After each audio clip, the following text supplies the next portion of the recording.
গভীর সংকটে Brazil football, সংস্কারের দাবি পেলে কন্যার।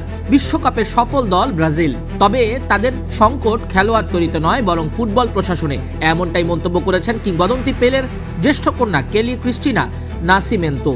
তার দাবি, স্বচ্ছতা ও জবাবদিহির অভাবে দীর্ঘদিন ধরে জমে থাকা প্রশাসনিক দুর্বলতাই জাতীয় দলের পারফরমেন্সে নেতিবাচক প্রভাব ফেলছে। একই সঙ্গে আধুনিক ও কার্যকর ফুটবল কাঠামো গড়ে তোলারও আহ্বান জানান তিনি।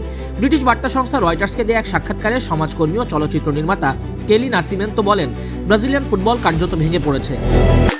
জয়া স্যানিটারি ন্যাপকিনে 40 টাকা সাশ্রয়, এখন মাত্র 160 টাকা। ভেতরে অনেক কাহিনী লুকিয়ে আছে কিংবা অন্য কোনো কারণ। পুরো ব্যবস্থাটি এমনভাবে পরিচালিত হয় যে বাইরের কেউ এর ভেতরের চিত্র দেখতে পারে না। সবাই জানে কোথায় সমস্যা, কিন্তু সেই সমস্যা সমাধানে কার্যকর উদ্যোগ নেওয়া হচ্ছে না।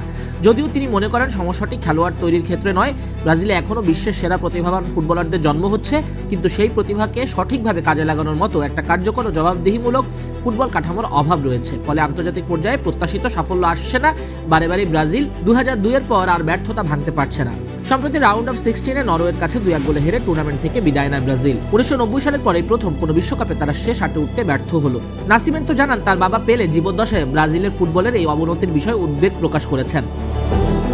তার বিশ্বাস ছিল বিশ্বের অন্যান্য সফল ফুটবল দেশের মতো ব্রাজিলকেও আরও আধুনিক, স্বচ্ছ ও জবাবদিহিমূলক কাঠামো গড়ে তুলতে হবে।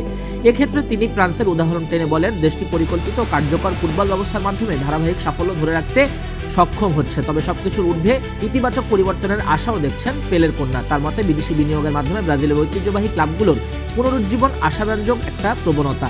উদাহরণ হিসাবে তিনি বোটাফেগো ক্লাবের কথা উল্লেখ করেন। 2022 সালে মার্কিন ব্যবসায়ী জন টেক্সটন ক্লাবটির নিয়ন্ত্রণমূলক মালিকানা নেওয়ার পর দলটার পারফরমেন্সের ধারাবাহিক উন্নতি হয়েছে, ক্লাবটা আরও প্রতিযোগিতামূলক অবস্থানে ফিরে এসেছে।